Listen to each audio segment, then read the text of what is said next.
Welcome back to SuperCoach Edge. Well, horrible, dreadful, cursed. Whatever you wanted to refer to round 17, it was all that and more with injuries, tags, and possible suspensions to come. And we also came into the round with a glutton of captaincy options, as you might remember from last week's episode. But with poor score after poor score, we were left asking Liam, who's the captain now? No one. No one is the captain now. Yes, we did have some very poor scores across the board, didn't we? With captaincy options, especially Bont, poor, Sarong tagged, Gawn subbed, Dacos tagged as well. And it does look like Zach put it in H merit. Yes. Butters and Neil with the true captains among those popular options. And I feel like, ignoring Neil, because I don't think anyone would have, it's his low ownership, but Merritt and Butters, I feel like last week we were both like, oh, he hasn't got a great history against these teams. Like, there's reasons not to. And it was like the other players, you were like, oh, he's probably got a better option. It's hard to tell. It's hard to tell. Yeah. But as you alluded to, Rankine is also facing still on the timelines, on the sidelines for his bump 4 weeks at this stage for his bump on Starcevic. Obviously, you'd probably expected them to appeal it to see whether they can get it down a couple of weeks, and also potentially Heaney with a 1 week for a head high glance, which again, I think we'll see some tribunal action with that one. I think they've said, I can't remember which journo tweeted it, but someone that they've already decided they're going to appeal, but they're going to wait till tomorrow to announce it. Maybe they've got Carlton's QC on the phone instead of Dennis Denudo. They'll give him the ass and bring in Carlton's lawyer. Battle stations begin. But also, on top of all of this carnage in terms of... there's more? There's more. Let's not forget, Gawn will now miss with an ankle injury for 2 to 3 weeks. Miller is also due to miss with another 2 to 3 weeks with a wrist injury. And on top of that, McGovern is set to miss with broken ribs and a punctured lung. Let's hope it doesn't go... let's not even hope it doesn't go from bad to worse. Let's hope it doesn't go from worst to worst at this stage. Worse to worserer. That's it, the worserest. Oh, it's incredible, isn't it? And I was saying to you, just prior to record, that I mentioned it in my team talk video last week, and I was like, you know what? No trades. I'm going to assess things after this coming round. And then I backflipped and I was like, no. You're not going to achieve anything by doing nothing. And what I achieved by doing something was, a couple of... one guy being suspended in Rankine and Miller, who I ended up keeping, being injured, and then Gawn.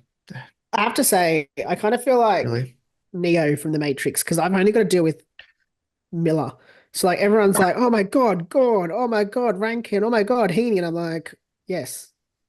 Maybe, but we've been saying it all along that you've been biding your time.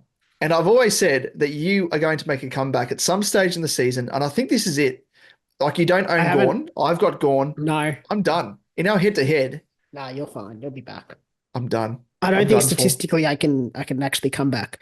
But you know, it's like you're the meme. You're the guy in that meme that's like, call the ambulance as I've I've got a knife to you. Oh, call an ambulance! Call an ambulance! But not for me. That's it. But before we do get stuck into things, we're going to talk about how our round went, which will be fun, considering the shit scores we all had. But before we do get stuck into things, of course, as always, if you're not following us across our socials, this is where you'll find us. On YouTube, make sure you are following us.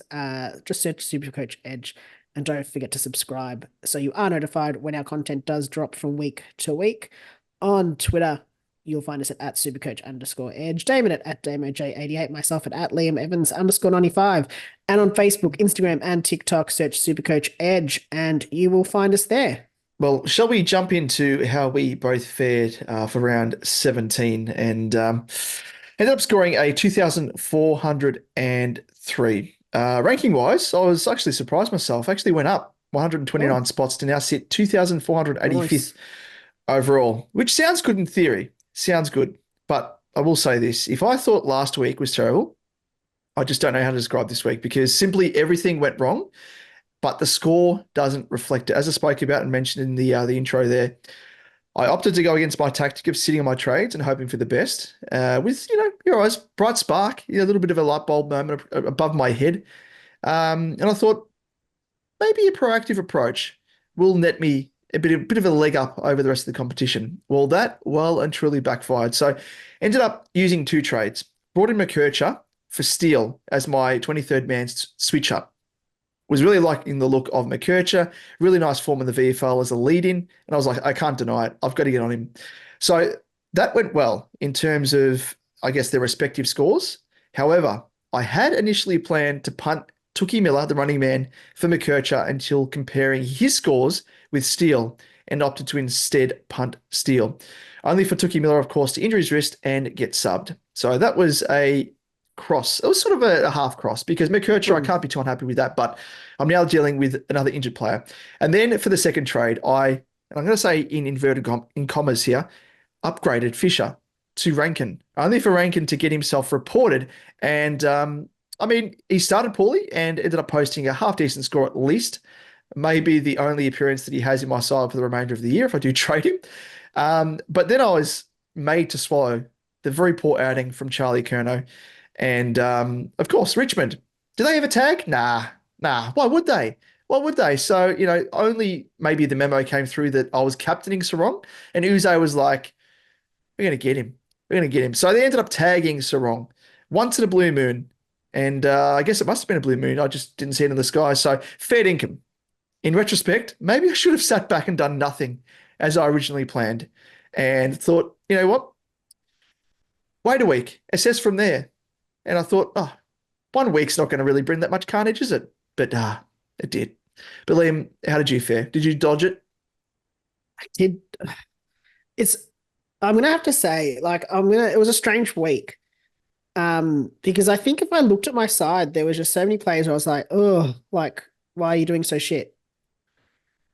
But overall, it didn't add up that badly. I scored 24.58 for the week.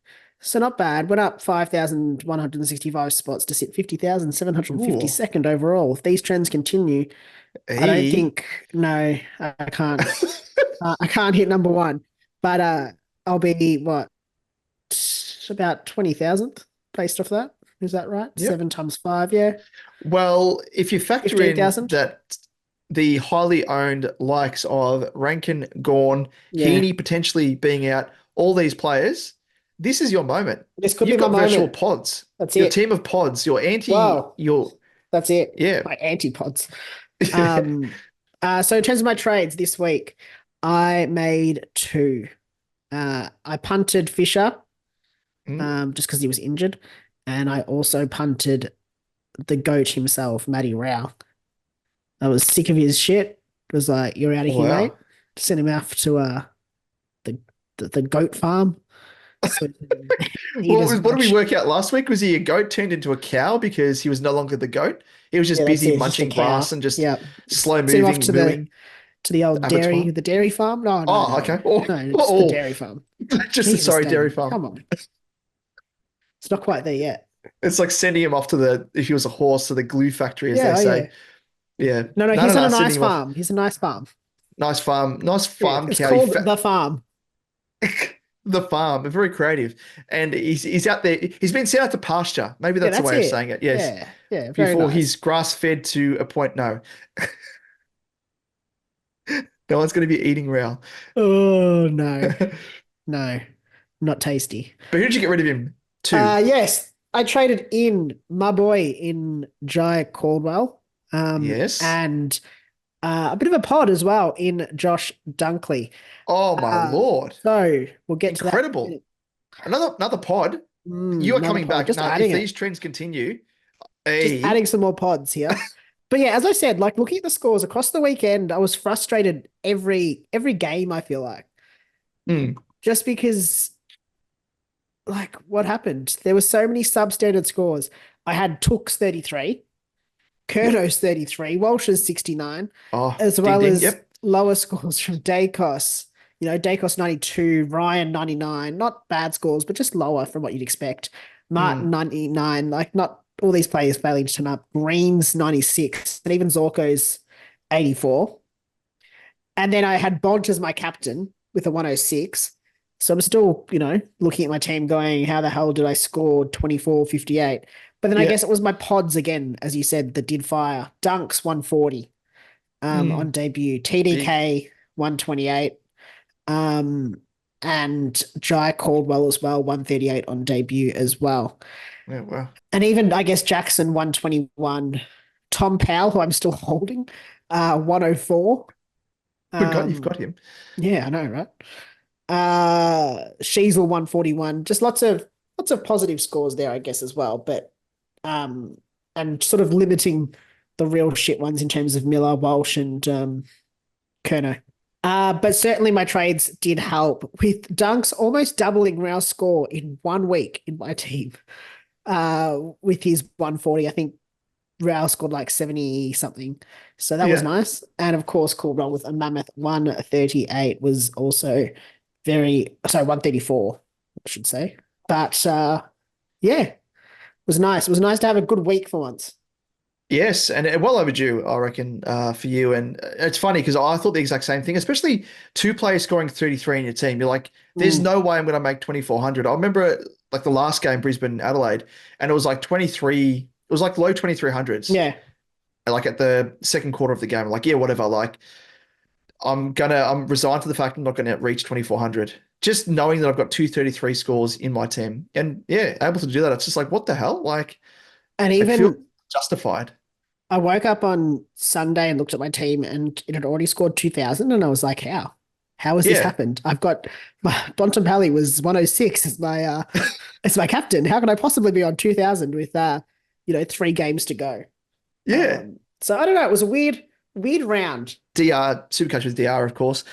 He's what is it? The Content Creators League, whatever it is, and Scott Father's Content Legends, whatever it is. And I remember in one of our Twitter groups, Joe from the Centre Bounce was like, "Oh, I've got Merritt as my VC," and I just automatically thought he's going to absolutely pummel me. And I ended up outscoring him somehow. And I'm like, how? Like, my captain was Sarong, who scored an 84 in comparison.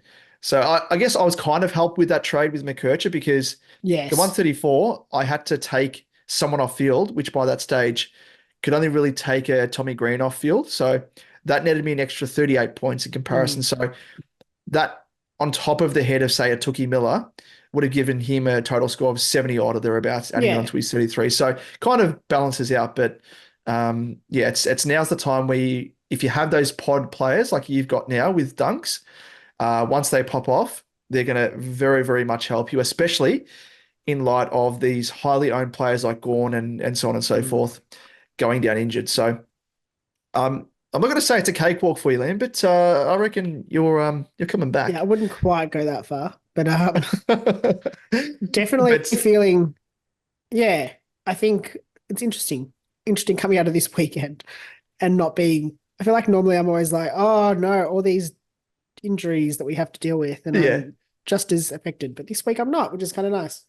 I reckon your interest in Supercoach has gone from just like peaked. negative 10. Like I'm coming back, guys. 1,000. Like just off the My team of pods are coming.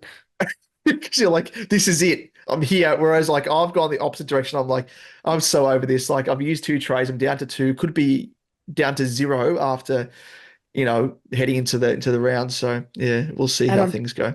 On top of that, I've still got 5 trades left. Exactly right, and that's where the interest lies as well. That is where, exactly. I can play a little bit. I don't know if I'm going any well in any of my leagues or the main league, so I'm probably not that interested, but we'll see.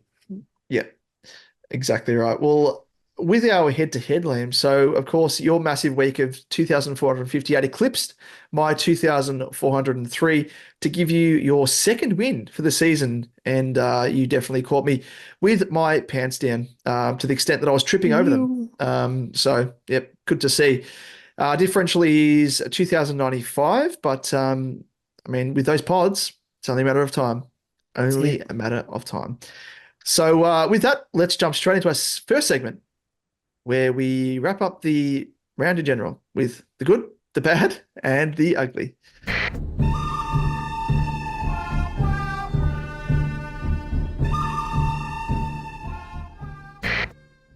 Well, first up, the good. There was some good, actually. Connor Rosie.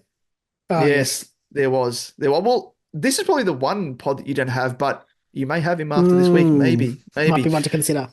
Yes, but when we talk about bargains across 2024, he has to Yes. be right up there for recent owners, especially posting a whopping 168 in his most dominant game of the season. Just incredible. Him alongside his partner in crime, Butters, which I hear as well that he had a bit of a not a fracker, but a bit of an argument with with Hinkley, good old Hinkers, on the boundary and was subsequently subbed. And you pointed out as well with the coaches' votes, he only got 4 votes.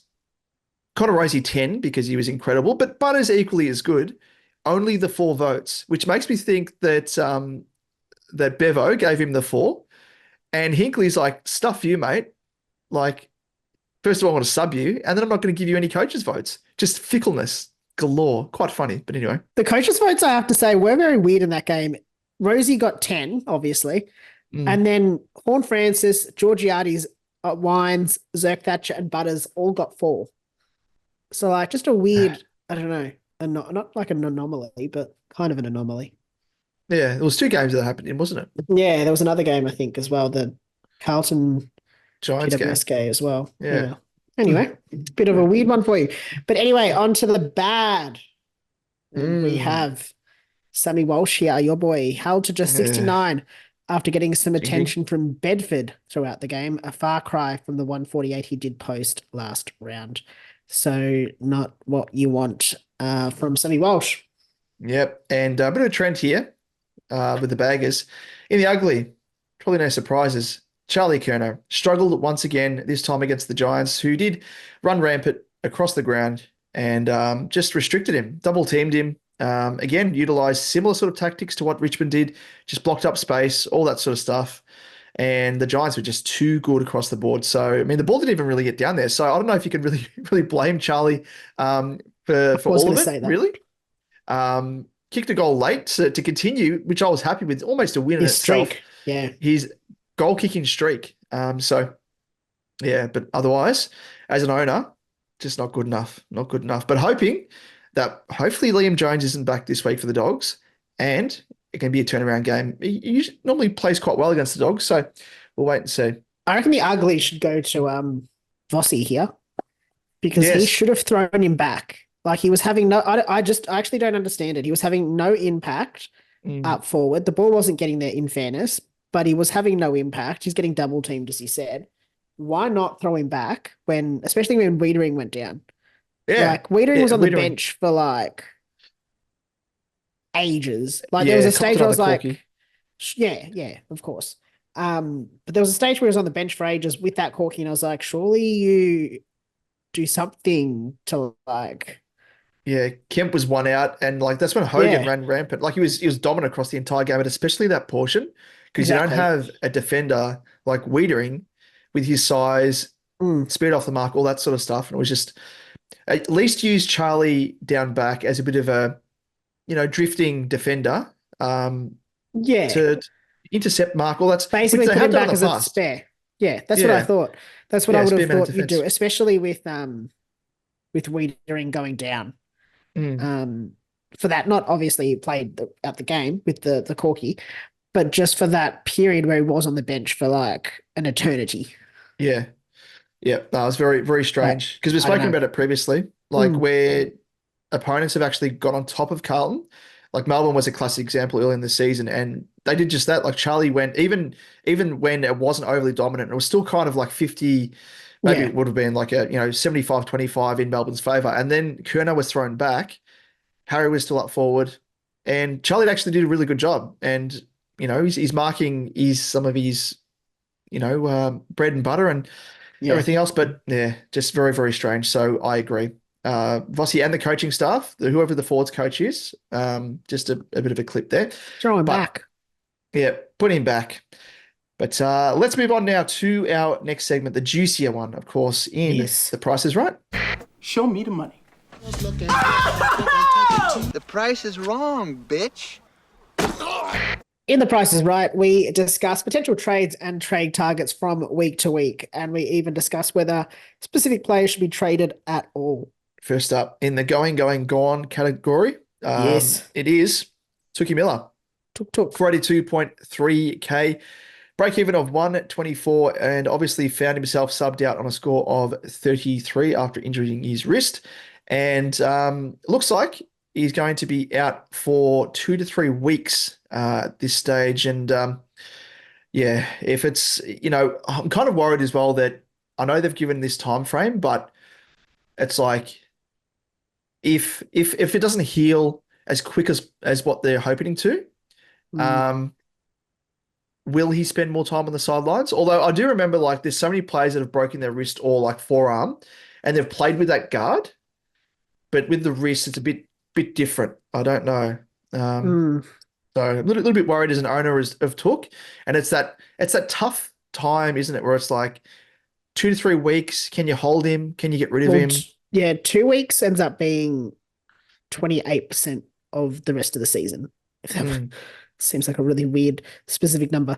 But basically it's over a quarter of the season left. With 7 rounds to go, he's missing more than a quarter of the games left.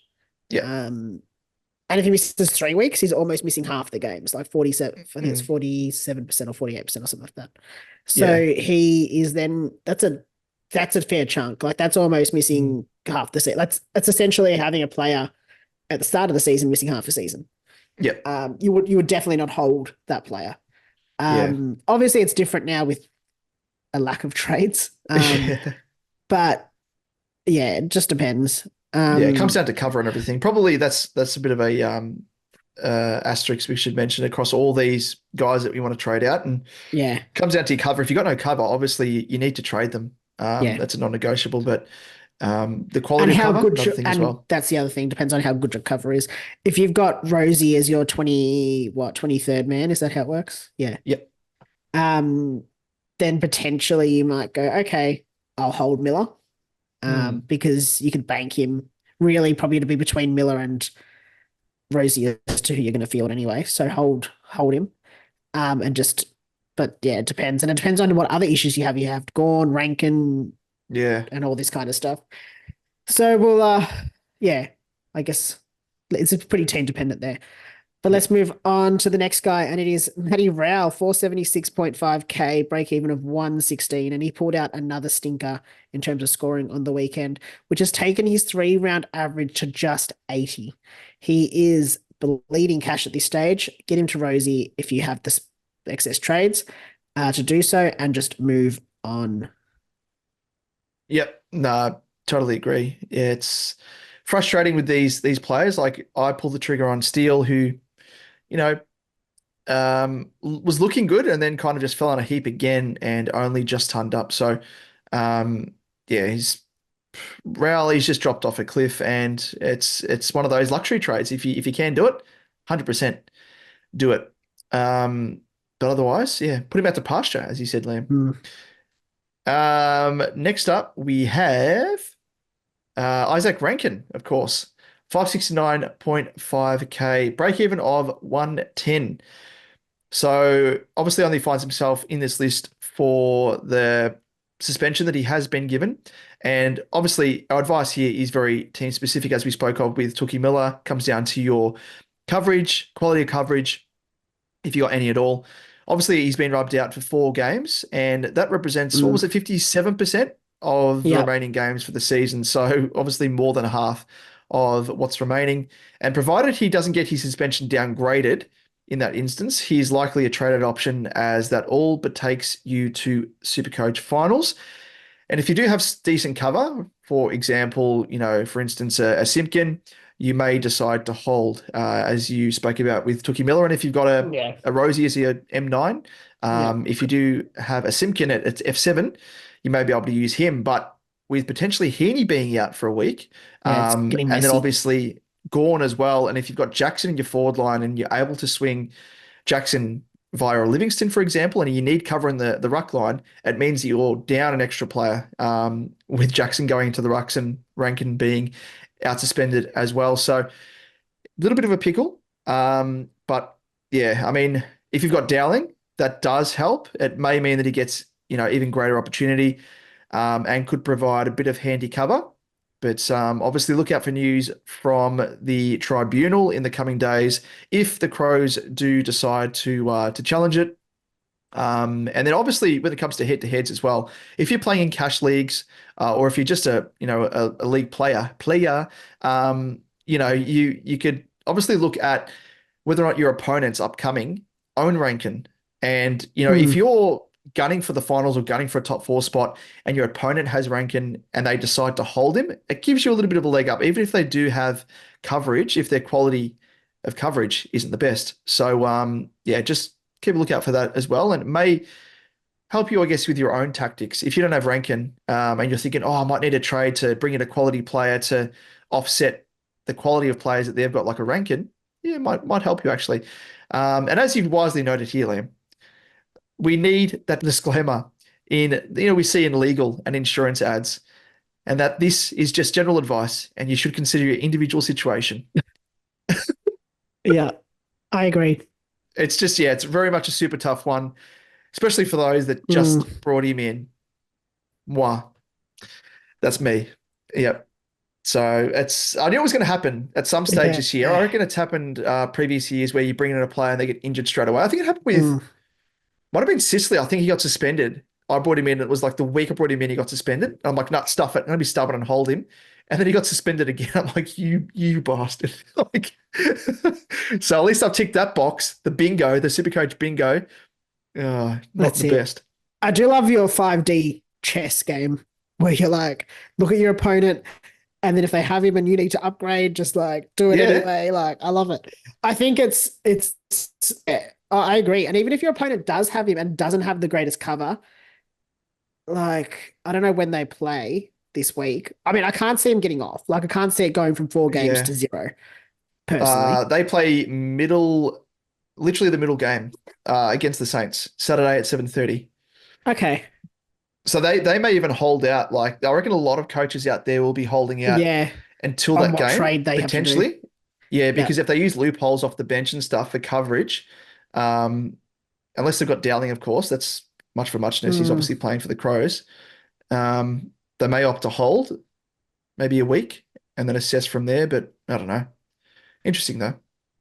Yeah, so it's a bit of a mess. And like, as I said, I can't see him going from 4 weeks to none. At best, he probably goes down to 3. Yeah, I reckon they might shave up a week. But I can't see him getting less than that. So, at 3 weeks, like it's 40, whatever we said, 40 something percent this season. So 43%, I think it is.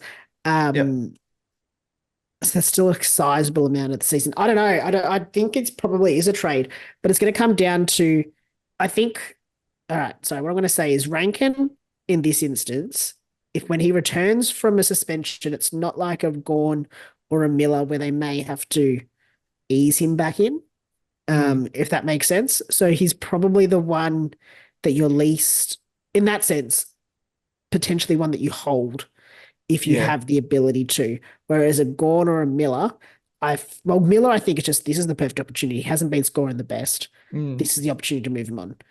Gawn, I don't know.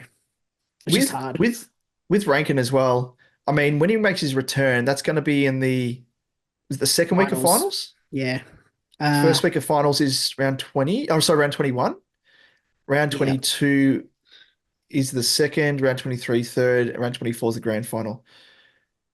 So second week of finals, that's the other thing to factor in. Like, it might be a bit of the ace up the sleeve. If you hold Rankine and you're obviously playing for head-to-head, or if you're in cash leagues and you want to get bragging rights or whatever, it might be a case where if other contenders in your league trade him, to have him back is a definite ace up the sleeve. I think in that scenario, if you're going for overall, you might be well placed to trade him, but who knows? But I think especially if you are like, okay, I'm having a quick look at his run. So what's that? 4 games gets him to, he'd be playing the Western Bulldogs, then Port, then Sydney. I don't know what that says anyway. But if you were to hold him, if you're sitting pretty in, top spot in your cash, if you are playing for leagues and you've got him, and you might lose a couple of games in the run up to it, but you could have him, as you said, as a bit of a pod, and an ace up your sleeve if you were to hold him until the end of the season. And just in terms of, if you're a top 4 finisher, When do you get the extra week off? if you win the first week, isn't it? Yeah. So then when he returns, which is So in the second week of finals. if you were to win, if you're top one or if you're top four and you win the first week, you wouldn't get him back until round 23 because you wouldn't Yeah. be playing in round 22, theoretically. Yeah. If you're to lose, then you've got him as an ace up your sleeve, though. Yeah, exactly right. Yeah. It's something to factor in. If you're finishing in the outside the top four, no double chance. You obviously need as many of the best players that you can to To win your make sure first you can, final. yeah, exactly. So maybe if you're holding, which is going to be pretty silly, but if it looks as though in that first week of finals and you've still got Rankine, looks as though you're going to lose, you could potentially use a spare Trade him trade if you then. have one to trade Yeah. him then to help you win that game.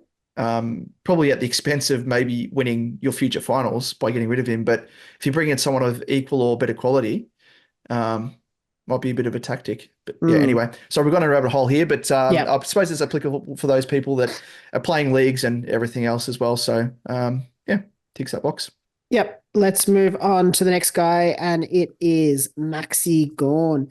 Ruck eligible, obviously 599.0k with a break even of 166. While a big bearded one is set to miss the next 2 to 3 weeks with an ankle injury. Was subbed out on the weekend, and as we all were led to believe, it was just precautionary, but our worst fears have been realised. He again fits into a very awkward situation. 2 weeks accounts for 29% of the remaining games of the season, but 3 weeks becomes 43% of the remainder. So it's made worse by the fact that the ruck line is potentially one of the hardest lines to cover for many, with many opting for a non-playing player. If you do have Luke Jackson, a non-playing player in R3, obviously. So if you do have Luke Jackson, I'd be looking to use him as cover.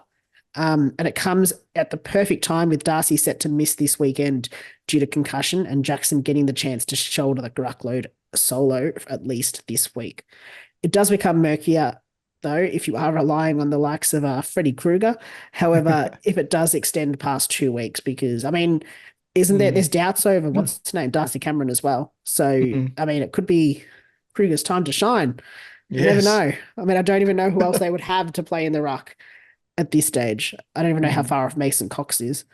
But yeah, he's not going to play. We'll talk about some options later, and we'll have a brief chat about some of them in a special edition of I Gots to Know, which is Gawn or Gorn segment. Yes, to keep or not to keep. That is the question. Yeah, it's going to be interesting times there for those owners, but you don't have to worry about it, Liam. You just kick up your feet. You just just sit back and smoke a cigar. Not that it's you'd want to, but in this case, you might as well. Just take the absolute mick and be smiling as you know you're just going to be ascending the ranks. I knew this from the start. This is why I never had Gawn from the beginning. Finally, it's paid off. The long game. Exactly. Playing the real long game. Let's move on to get them in. Yes, get them in. The next category, of course. And no surprise here, the hottest prospect in the midfield, arguably, Lachie Neale, and he's priced at 645.7k with a break-even of 79 and has hit a nice little hot run of form in recent weeks with scores of 134, 70, 149, 114, and a 179 on the weekend, which was actually a 180, which was downgraded post-game to 179. So just annoying that they did so because we couldn't, say that, but we did it anyway.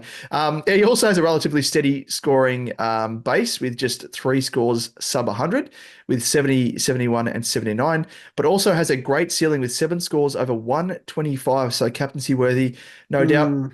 And he's in just 14% of teams. So whilst he's not a pod, has low enough ownership, which could be nice with his relatively high floor and high ceiling.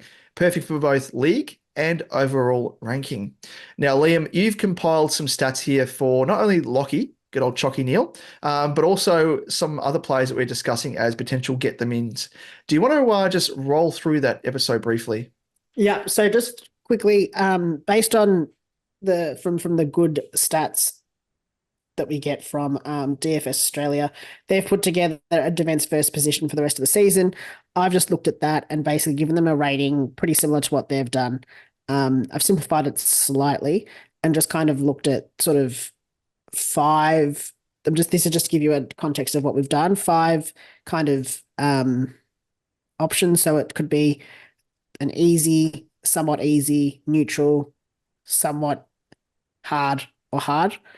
If that makes sense, we've just characterized that. We've come up with an average for each of the games that they have on the run home, and it's just based off their position. So how hard is it for Lachie Neale? Lachie Neale's an inside mid.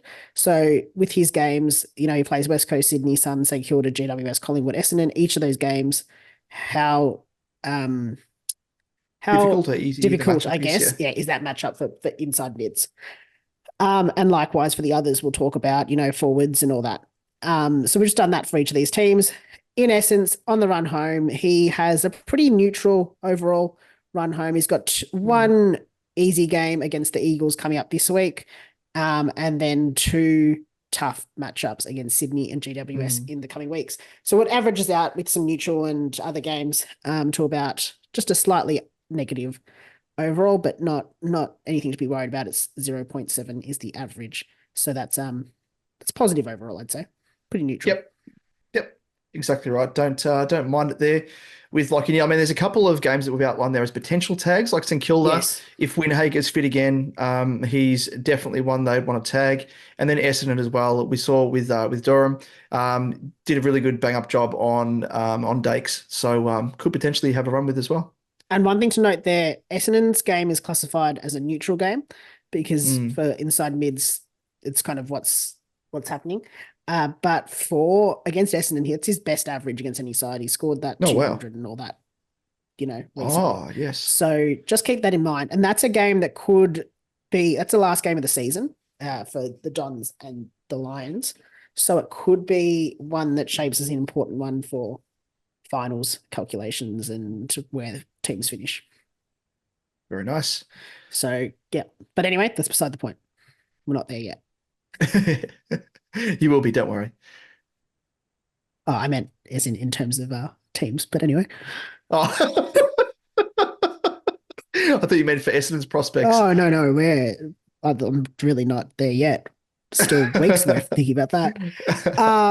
Moving on to the next guy. So anyway, that's the run home, I guess, in essence. So he's got a relatively decent run home. The only concerns are really on the run home. He's got 2 potential tags coming up, one against St Kilda and one against Essendon. I don't think Jordan would run with him against the Swans. And I think the rest of the teams don't really tag. Yep. But anyway, on to the next guy on the list, and it is Josh Dunkley, mid-eligible, 631.5k with a break-even of 80. He has now posted scores of 144, 143, and 140 in the past 3 weeks alone, and doesn't look like slowing down in a Lions outfit that is now gunning for a finals spot. As we've spoken about previously, when it comes to Dunkley, he comes with the safety net of a high scoring floor, with his lowest score this season being 89. That is incredibly valuable considering he is a pod at just 8% ownership. As a low score can hurt you just as much as a high score can benefit you greatly.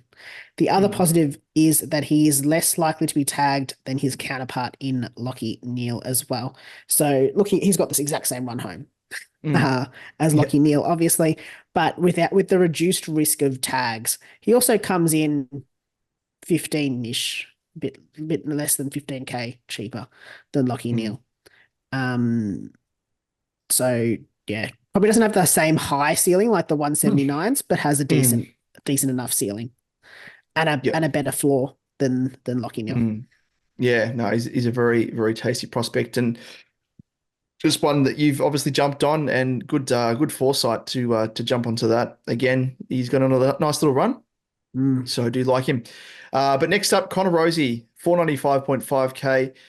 The break-even of 14, and after injury-affected games in rounds 7 and 8 and being forced to play forward in round 11, Rosie has returned from injury and back to his usual role with scores of 75, 111, 103 and a 168. Despite his mammoth score on the weekend, Rosie is still sub 500k, offering a perfect M9 option or a swap from an underperforming Primo in Real or an injured Took Miller or Steele.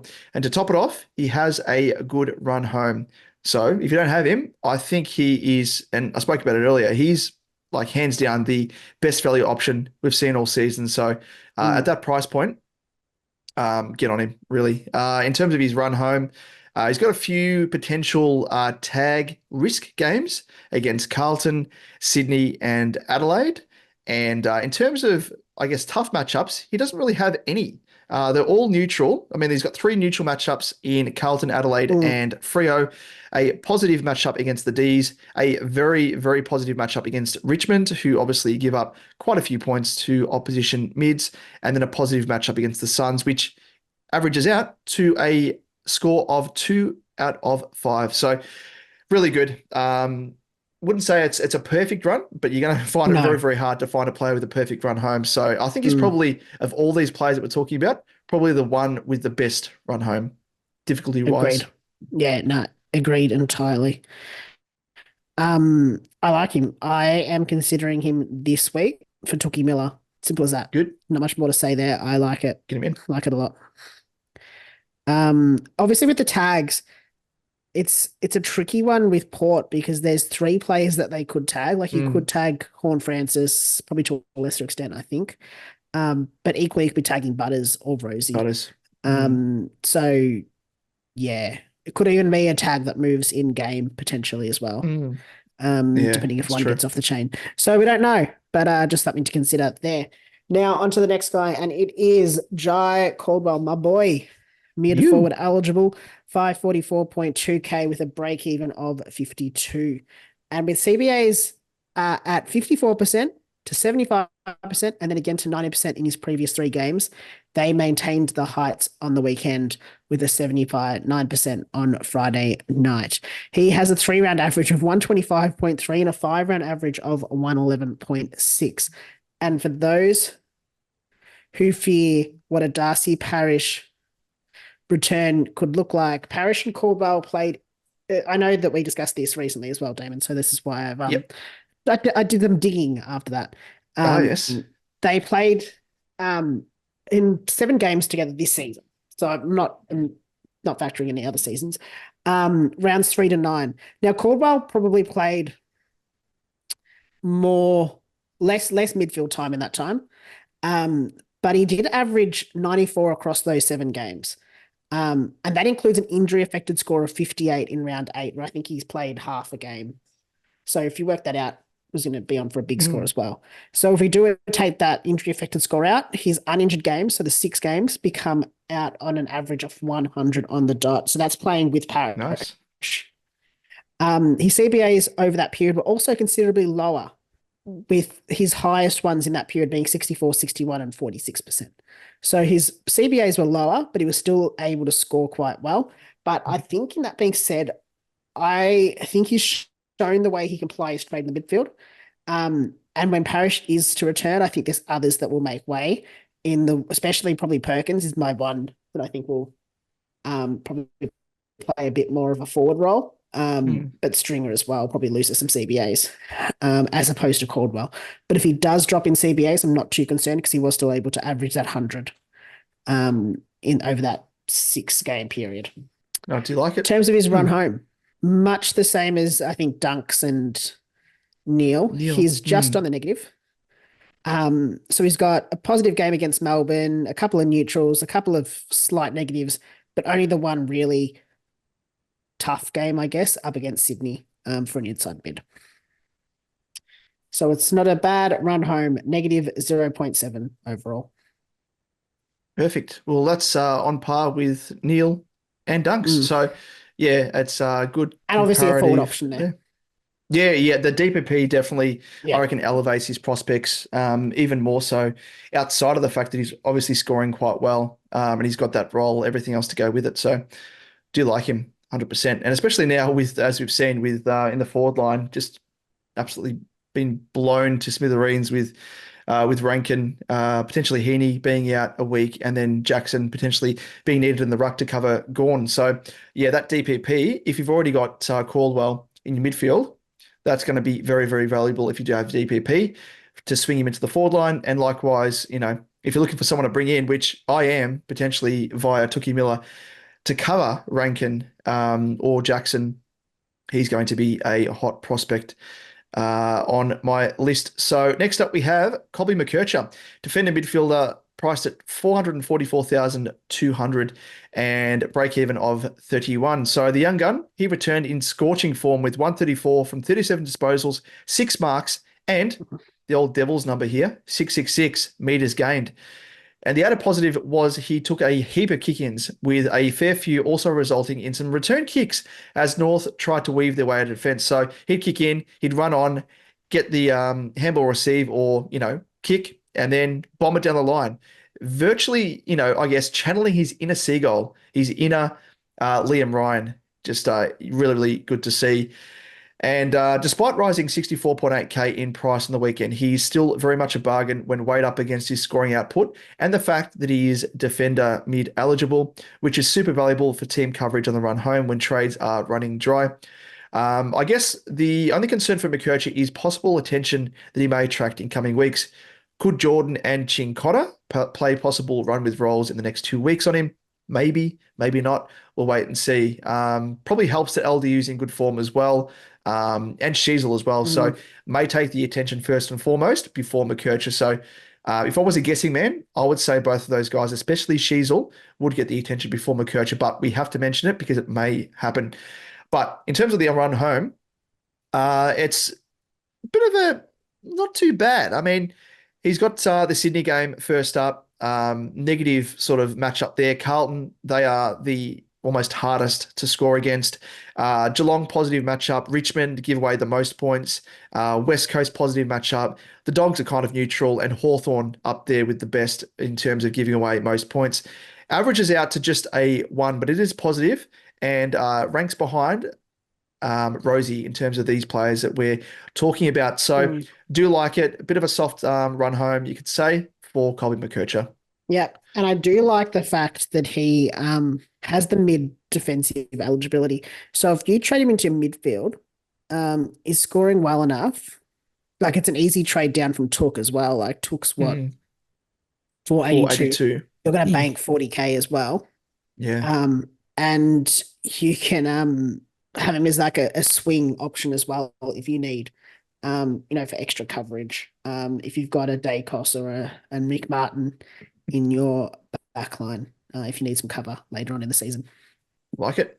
Let's move on to the last player on the list, and it is Patrick Cripps, mid-eligible, 563.6k, and he has a break-even of 42, and we can no longer ignore Cripps' form with back-to-back scores of 144, and he doesn't look like stopping. Priced at 563.6k, he becomes a relative bargain compared to Primos that are priced above him, and pleasingly has a relatively soft draw to round out the season with games against North, Hawthorn, West Coast, and St Kilda, who he averages 116 points against, the most of any opposition side. Only owned by 6% as well, so he is a nice pod for those looking to get an edge over their league opponents or those in contention for overall rank. Now, looking at his run home, it looks stark compared to what we were talking about earlier with, North, Hawthorn, West Coast, and St Kilda. He's got some tougher matchups for midfielders, but I think we also have to consider that those tough matchups can be for all midfielders. So if you're in a hot run of form, you're still going to be, able to score well.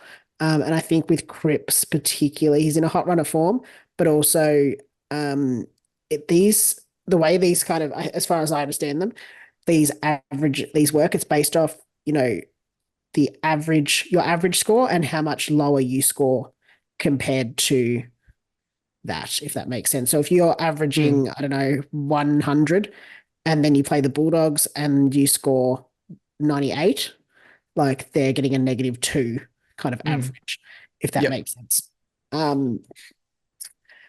So just because it's a tougher run home, it doesn't mean it's bad. It just means that his scores might be slightly lower than his average, or what he's currently averaging. So I'm not too worried about it. I think he's definitely a good pick if you can get him at 563k.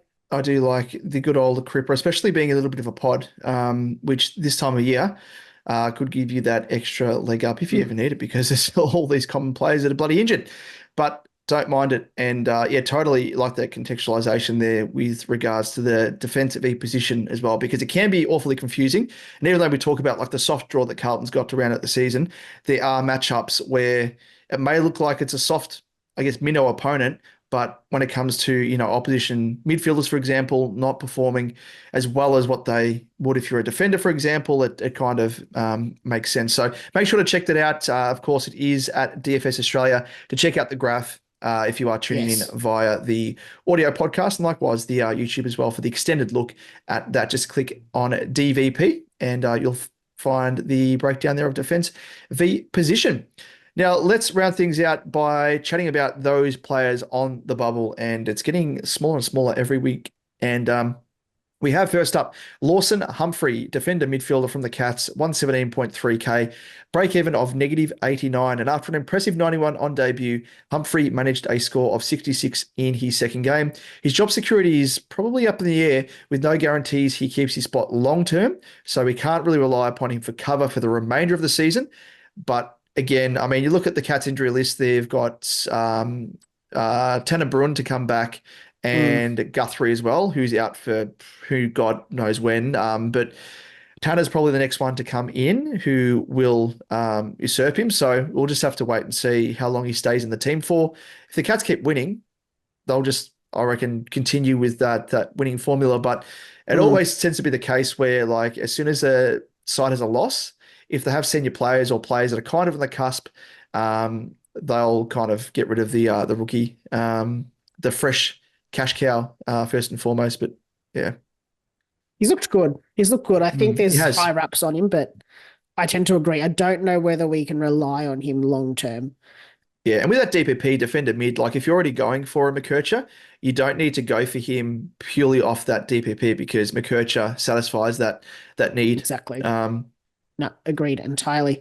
Next up, we have Andy Moniz Wakefield, forward eligible, 123.9k with a break even of -48. He's scored a 59 and a 60 in his opening 2 games. So if nothing else, we can say he is consistent.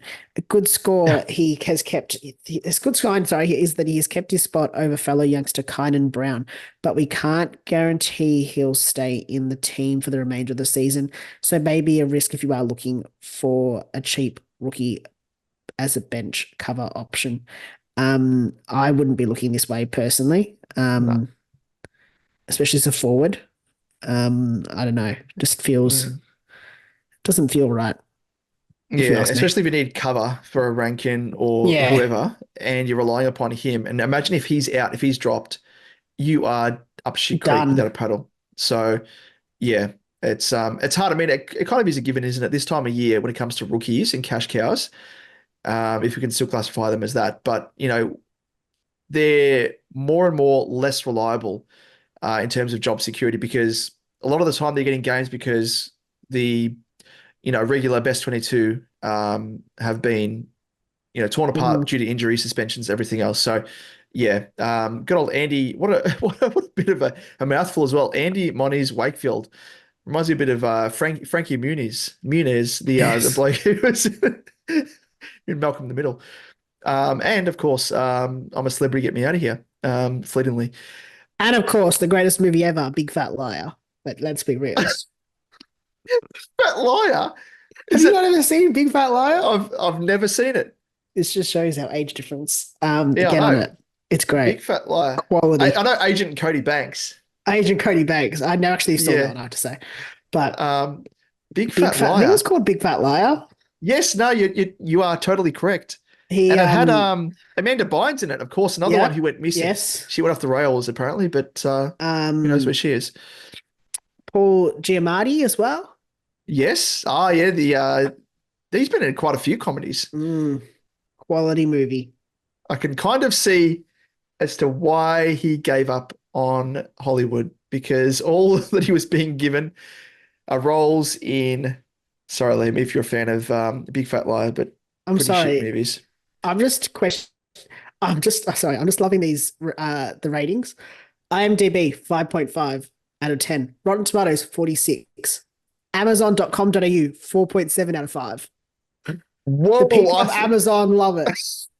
I think they're trying to upsell like something shocking to try and get the excess stock of Big Fat Liar off their There's no, shelves that have been collecting dust. send it straight to me. Send them all to you. But like he dabbled in racing. I think he still is racing actually. He's in a NASCAR, isn't it? Yeah. Last race, 29th of June. And he's actually in his own band as well. So he's still on the creative side of things, still plying his trade. So all the very best to you, Frankie. Looks weird with a shaved head anyway when I saw him in I'm a Celebrity. But he also big looks bulbous lollipop head. like he still looks like Malcolm in the Middle. Does he could still he could probably he's probably the at the age of the dad. Dad was when the show was on, which is creepy. Yes. Anyway, let's move on. Bryan Cranston, of course, absolute gun actor, Breaking Bad, who was the dad, which is quite funny in Malcolm Middle. But let's round things out, of course. Jacob Blight from Richmond, defender, 102.4K with a break-even of -77. So he scored 86 in his second game, impressively enough, after a 50 in his first.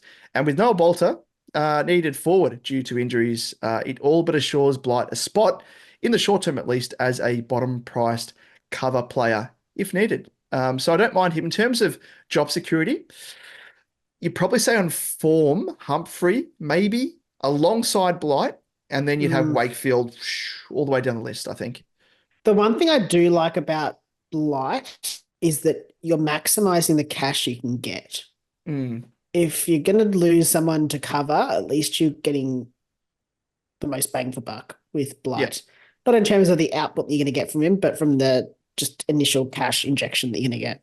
Yeah, exactly. And if you're not relying upon, like if you've got Will Dawson, who by all reports could be back very, very soon, surprisingly enough, for North. Thank God. Yeah, exactly right. I thought he was out for the year, really. But if you've got Blight and then Blight gets dropped and then Dawson comes back, at least you've got cover. Bit of a risk because we don't know if Dawson's going to return, but at least for the time being, Blight's playing and actually played quite well in his first game against, I think he was manned up on Charlie Curnow and played quite well. So, yeah, I mean, provided he keeps playing well, I think it was a mid-season rookie draftee as well, maybe. Was he one of them? I can't recall. May have been. But, yes, nonetheless, as you say, very, very good point about trying to maximize every dollar we do from here on out. Yes. So, like that point. But, Liam, perhaps we should have ushered in Zachariah, put it in H. Merritt, Butters or Neil to provide a voiceover for the upcoming segment. Of course, you can probably guess what it is, as they were the few to have the big scores and equally as big cojones that makes them worthy enough to bellow out the phrase, Liam, I'm the captain. No. Look at me. I'm the captain now. Sounds like you're possessed by a poltergeist then. It went really like, woo. I don't know what that effect was, but I don't know what you're talking about. Yeah. Why don't you just burp into the microphone? That's it. It's the Pepsi Max. It's the pig juice. This season has not had enough pig juice, I have to say. This anyway. Yeah, running dry. We are running dry. But in any case, in I'm the Captain Now, we chat about what VC and C options you've got for the upcoming round of SuperCoach. And as always, we've scrounged through the data and found the top options for you to consider. And I have to say, I reckon this is a good round. Yes. I reckon it's better than last round. Better than last round. We're going to be fine. Now, a full man won't get fooled again. Best up. Fool me once. You have to put the C on someone. Oh, no, exactly right. But I don't have faith in anyone anymore after last round. Come on, put in H. That was like, just do it again. Oh, maybe I will this time. And I'll get a restraining order out of me. Nick, first up, Friday night, Nick Dacos up against Geelong. He did have his colours lowered after some attention from Durham on Friday night. So it does make you wonder if the Cats will try to utilise a run with roll in any capacity. He has scored 129 and 91 in his only two encounters, with Geelong, but they are an outfit who conceded points to opposition mids in recent weeks. So he has scored 125 plus in 7 of his last 11 games for an average of 122.7. So could be a nice Friday night VC, like I said about Nick Dacos last week. Woo. And did not eventuate. I don't know. Once bitten, twice shy. Yeah. But like you say, like he's got the pedigree where he's been scoring well enough to be worthy of, VC lockable scores. So high floor, high ceiling. Yeah, no real risk. But yeah, if you want to go against the grain, you could go for someone else, such as Caleb Sarong up against the Hawks, has scored 105, 140, and 127 in his past 3 against the Hawks. But Hawthorn do give away the least points to opposition inside mids. And we also need to factor in whether the Hawks tag. Richmond did just that and blanketed Sarong. So something to consider. So I don't think it'd be a very popular VC option. I wouldn't put the C on him, but VC option especially even more so as well, because, coming off a low score, a lot of people are once bitten, twice shy, just naturally. But the matchup isn't really there. But we thought we'd mention him just in case, because he does have, 2 of those 3 games in his past 3 encounters look pretty good. So up to you whether or not you take it. Bit of a pod. Yep, agreed there. I'm not loving it. But next up, we've got Luke Ryan up against the Hawks, and he has only scored 93, 109, and 119 in his past 3 against them. However, Hawthorn look to be a nice matchup, given they have conceded the most points to opposition designated kick-in defenders. So could we see the Seagull return to his earlier season form that we did know and love? Yeah, it's a bit of an It's a opposite. weird one again. It's like you still just feel like you don't want to do it. Like I'd rather him just score well, but not the VC or C on him. It's a bit of an opposite to Sarong there, where Sarong's got good recent form against them, but not a very good matchup, whereas Ryan's got the good matchup, hasn't scored, I guess, VC or captain worthy scores. So, but yeah, you want to see those big scores like be posted first to give you that confidence. Like, okay, maybe he's back. Maybe he's got that form back in him. Yeah, so again, I don't know. But he's an option. He's an option. Another option though, Liam, we have the man, the myth, the moment. It is, I muddle up a couple of sayings there, but Bont up against Carlton.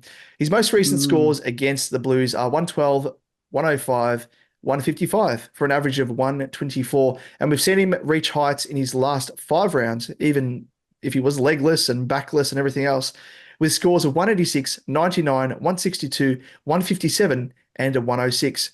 So that, I mean, when you factor in that also the Dogs, backs against the wall type game, they need to win to keep their finals hopes alive.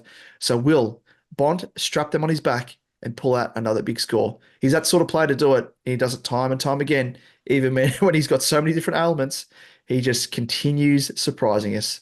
But I don't mind it. I don't mind it at all. I don't either.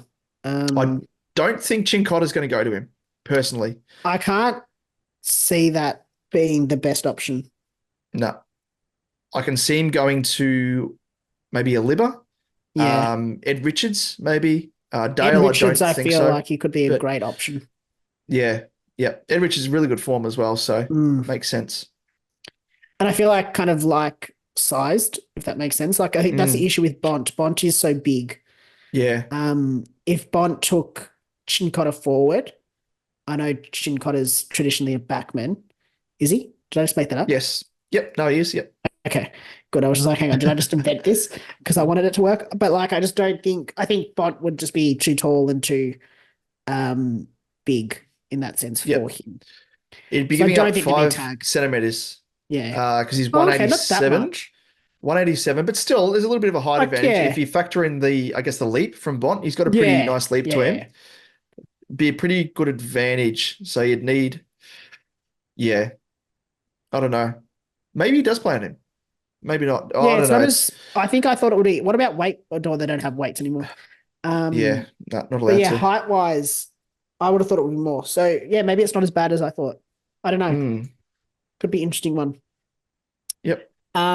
Next up, it's the same game up against the Bulldogs, though. It is Paddy Cripps And he has been absolutely flying in recent weeks with back-to-back scores, as we mentioned, of 144. His last three scores against the Dogs, though, read 60, 162, and 72 for an average of just 98.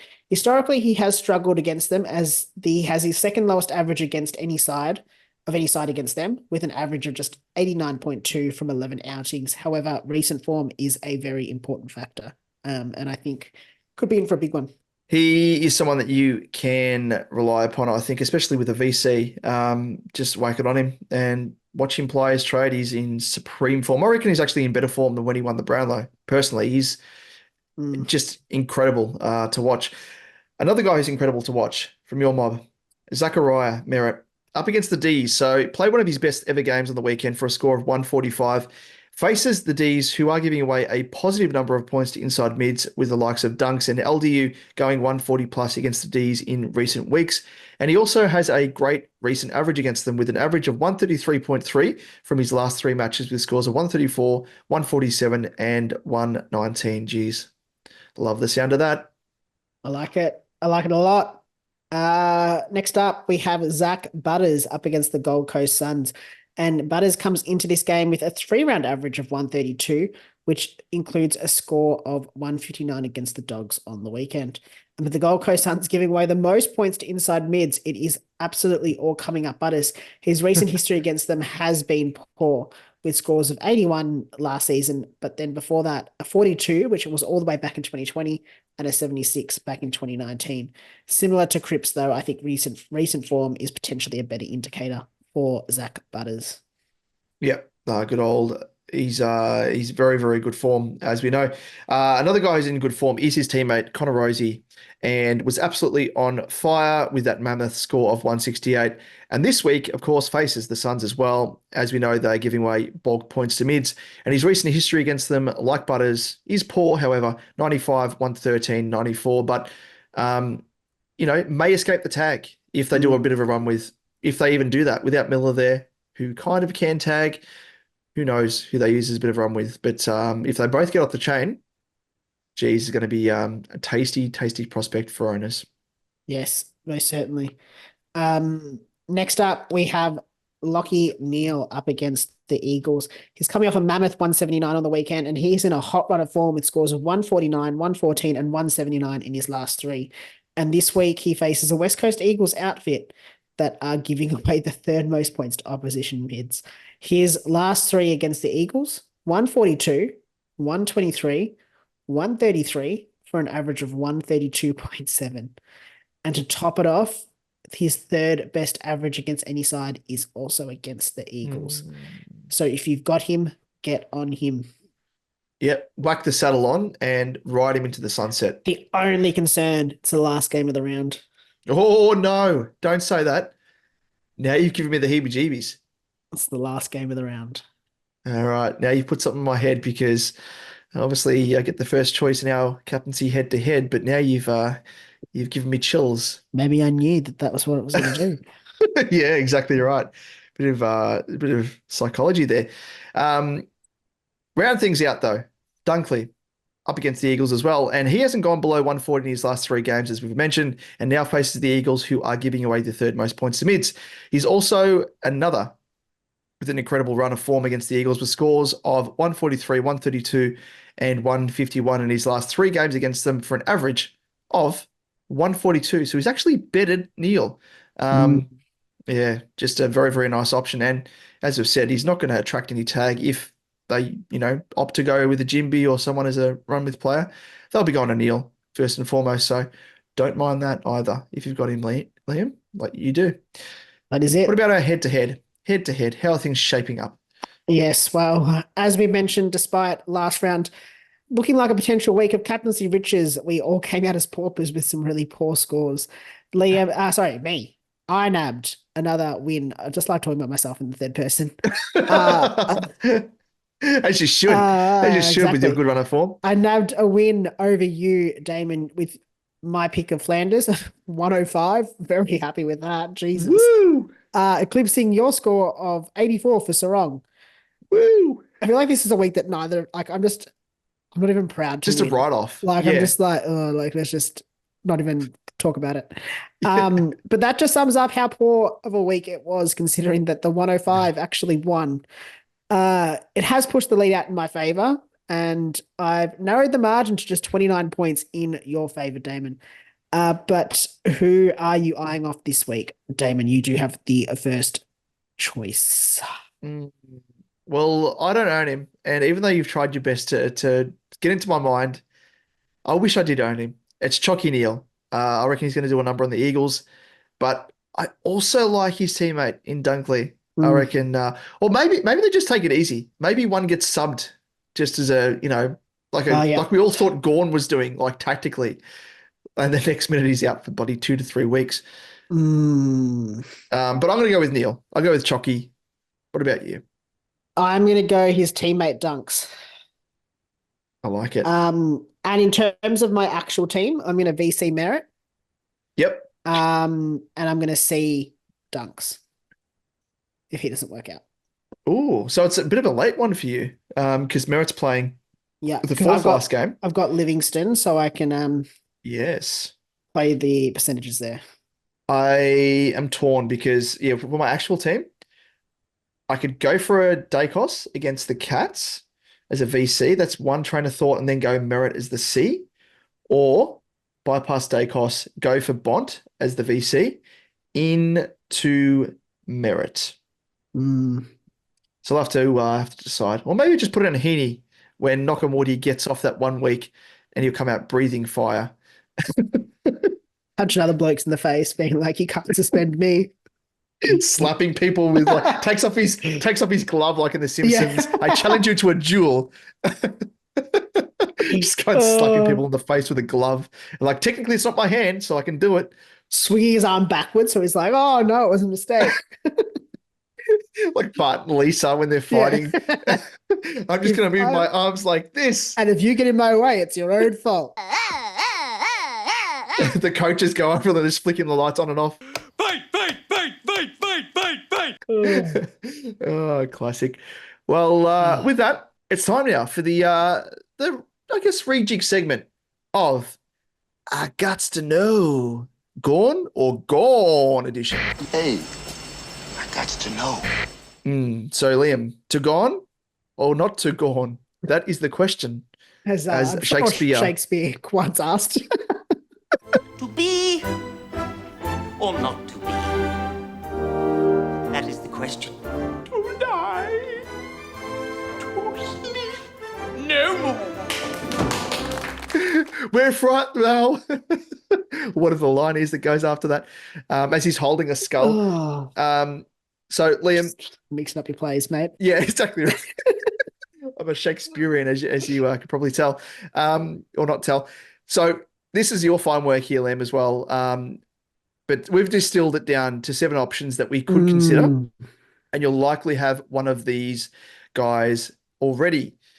So we've looked at their run homes, their current form, and the risks associated with these other ruck options. And the order is based on their price, so nothing other than that, just for context.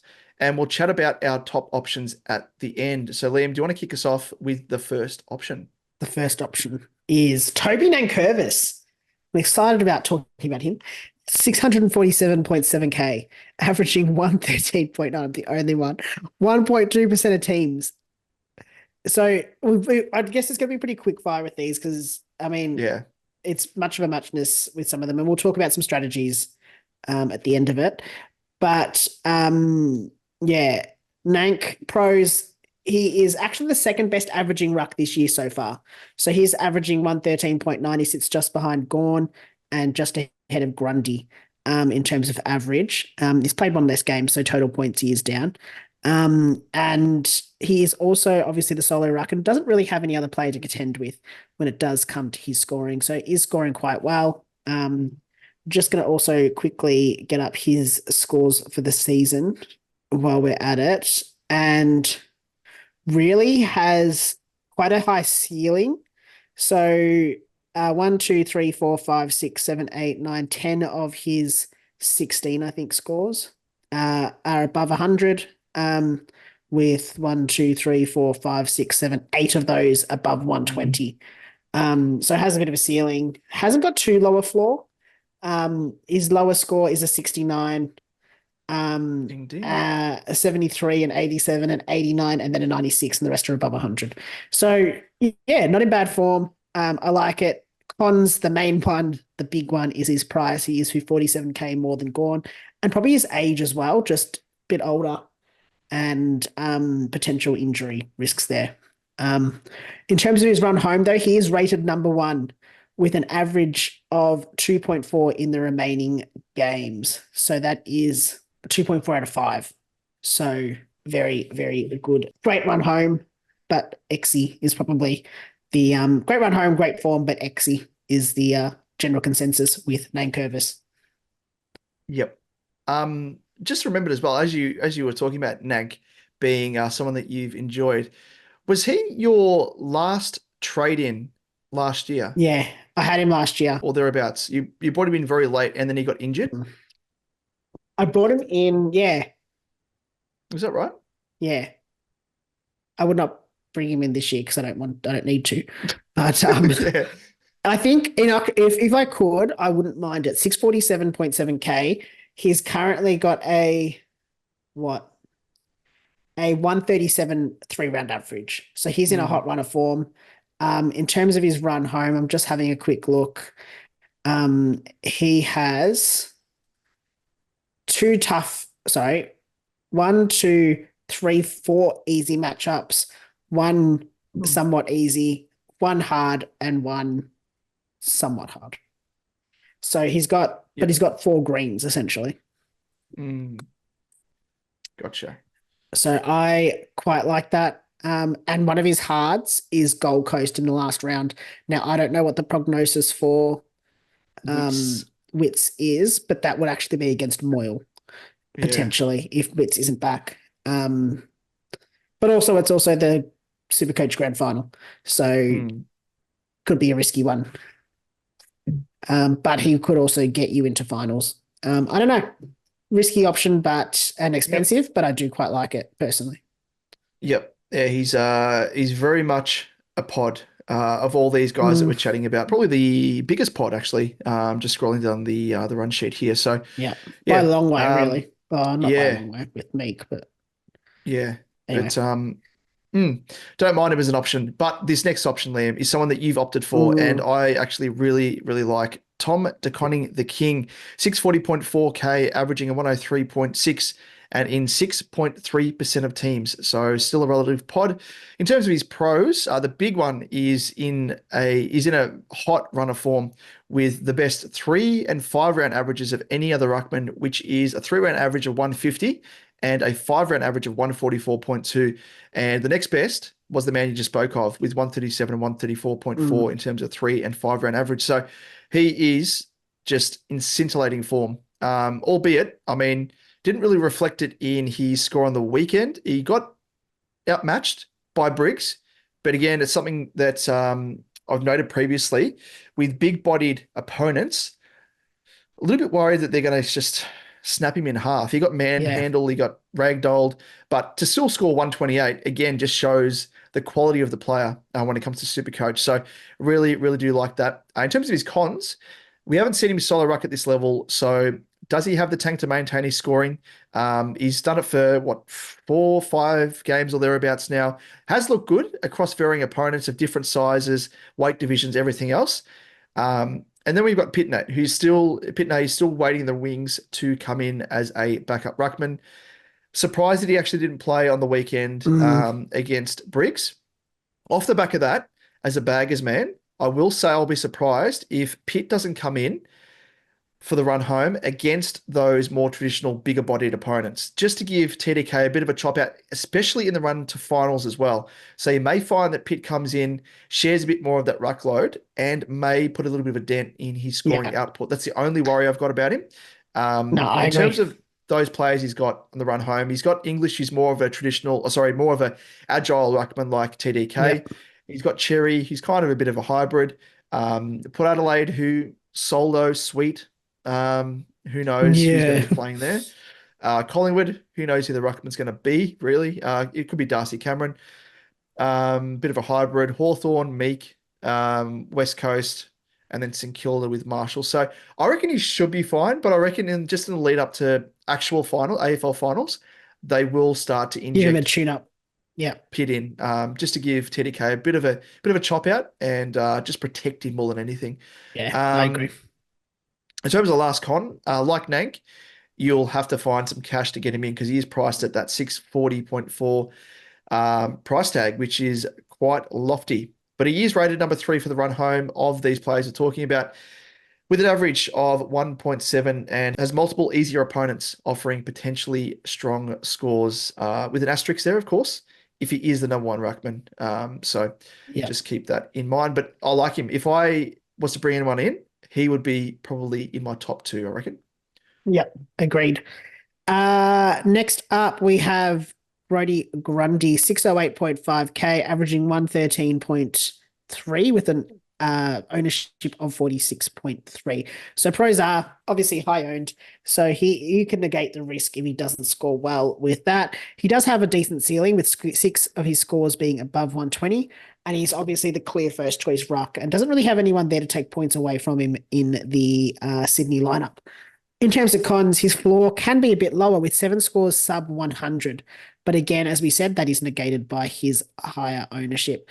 His run home isn't the easiest though. He faces North, Brisbane and Essendon, who are all harder to score against for rucks. So he has the equal second hardest run home of the rucks on this list, with it just being in the positive at 0.3 out of 5.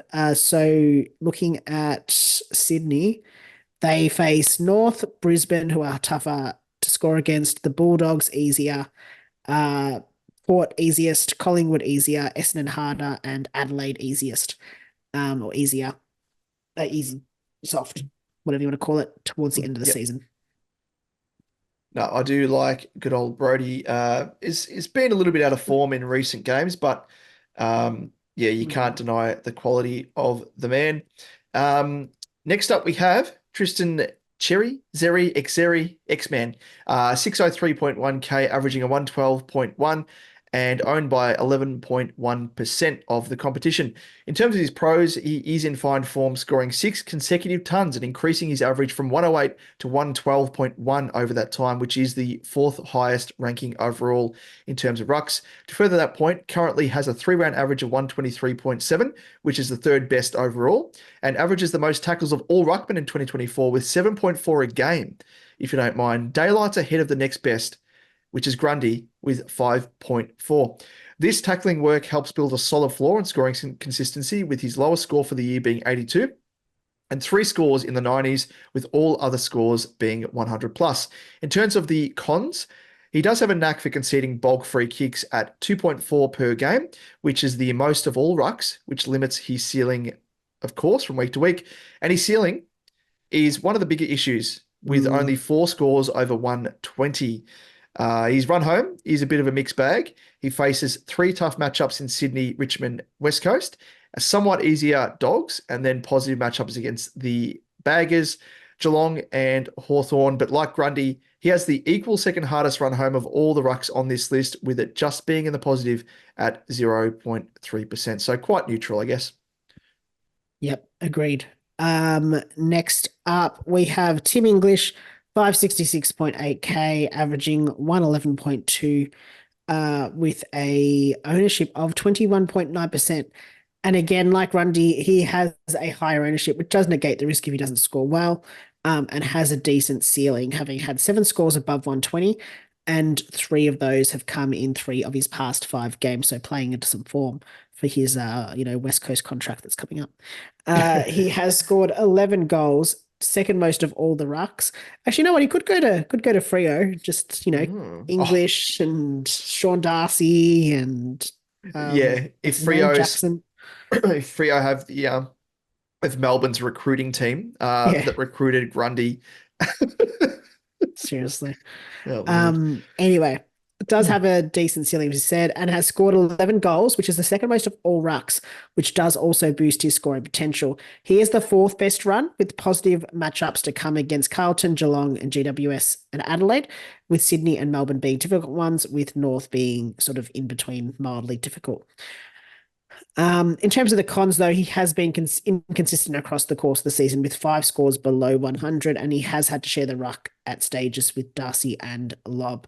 As we mentioned, does have the Rutten home ranked number 4 with an average of 1.1 on the way home. So still positive, but just, yeah, not as positive as some of the others.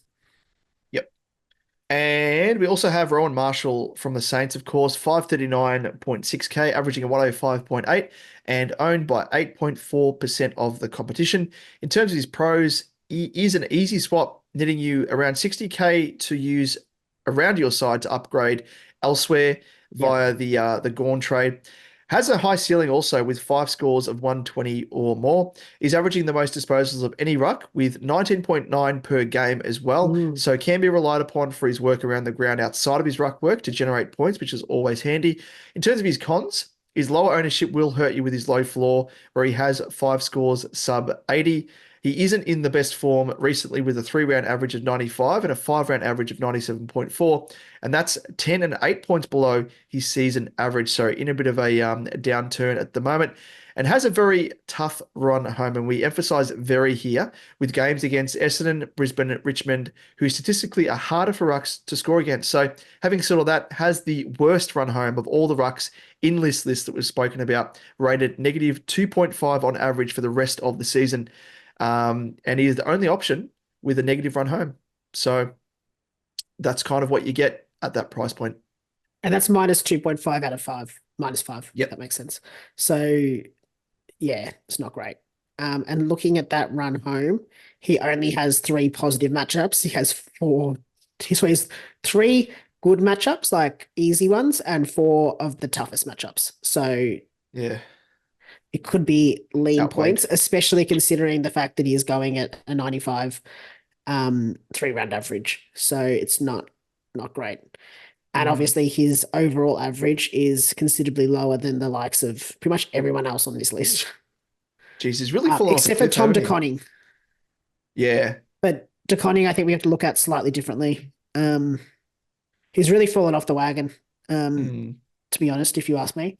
Yep. Next guy on the list is Lloyd Meek. We're going to round it out with him. 528.9K, averaging 104.4 with an ownership of 2.6%. In terms of pros, he is the cheapest option on the list and will give you 70K to play with to upgrade across other positions.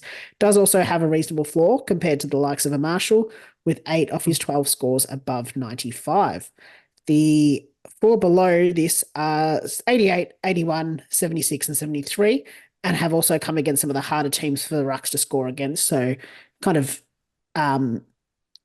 matches up there. It's not like he's scoring shit against great ruckman or easier ruckman to score against. He's got the second best run home, with only Richmond and North Melbourne being the tougher teams to score against. However, those are his 2 final games for the year, so don't come at a great time.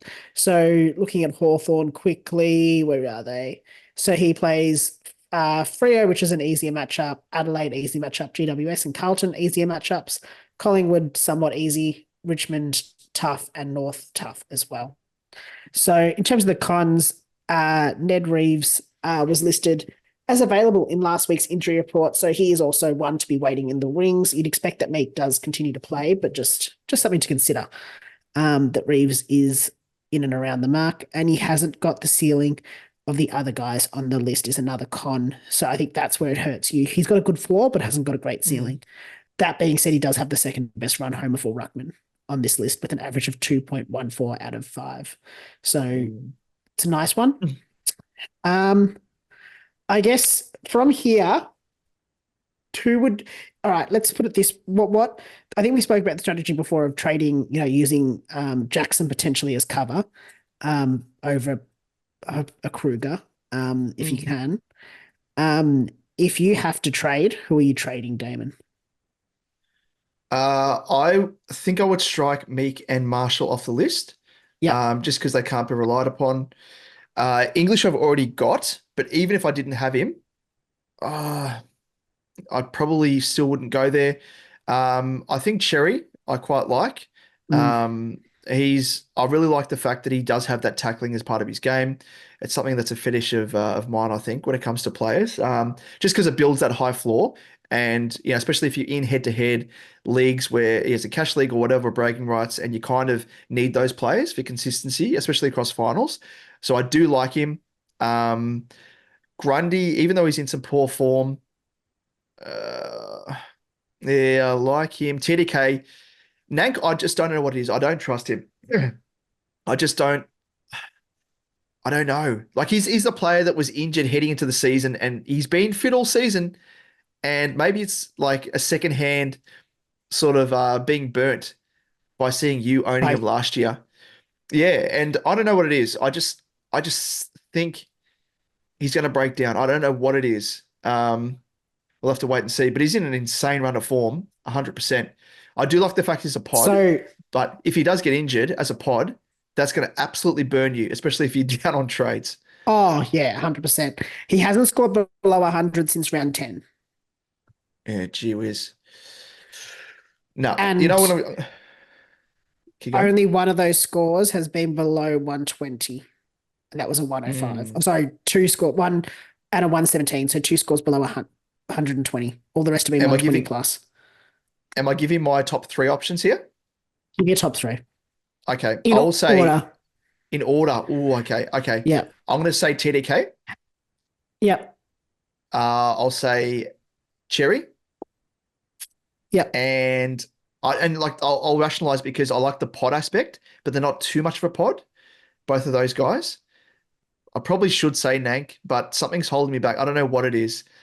Outside of that, probably English or Grundy. I don't know, really. Mm.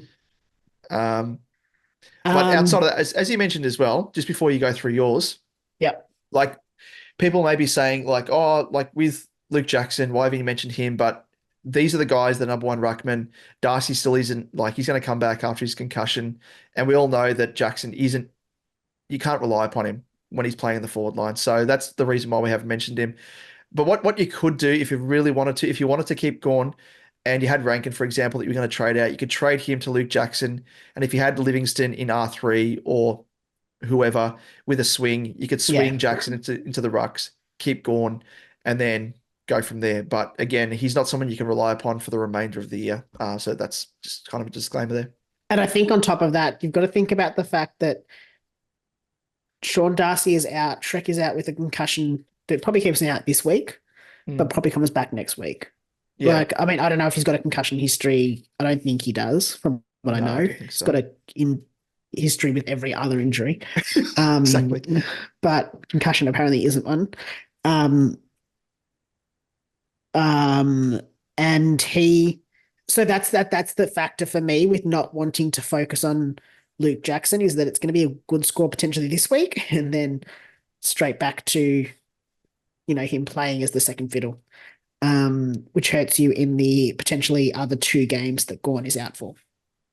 Yeah. If Gawn was out for 1 to 2 weeks, I'd say, yeah, you could probably take the risk.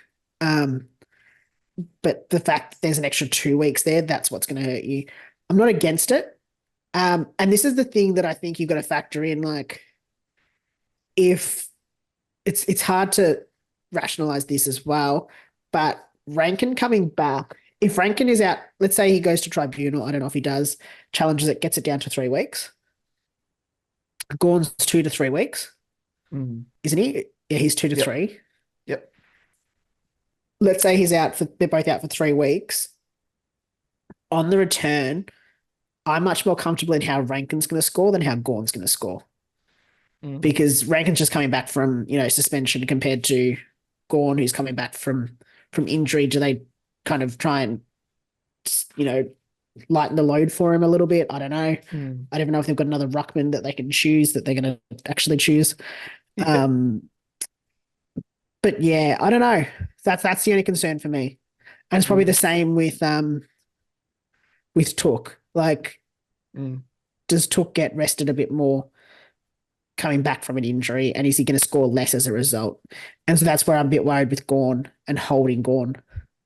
Yeah. I don't know. It's one of those things. It's just the most awkward time, and it's a lot of questions in the air.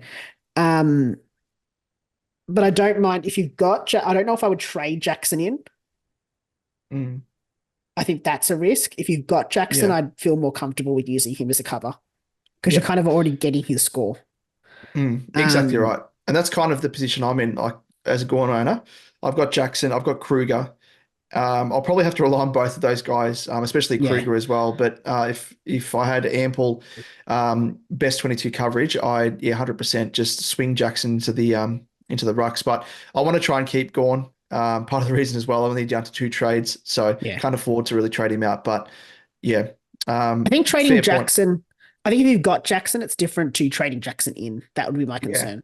But I think Yeah. swinging Jackson forward, and then if you do, I don't know what your plans are, Damon, but if you were then to trade Rankine out, you were going to be getting Jackson's score anyway, if that makes sense. So it's like you potentially trading Gawn to, you're keeping Gawn, but I don't know, it's like a roundabout kind of thing.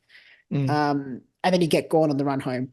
I'm not saying that he's going to be rested or he's going to be like they're going to give him a lighter load. I'm just saying that's a concern in my head if I had him. No, makes sense. In terms of my list, I think it'd be pretty similar to yours. TDK at this stage, I just like the run of form he's in.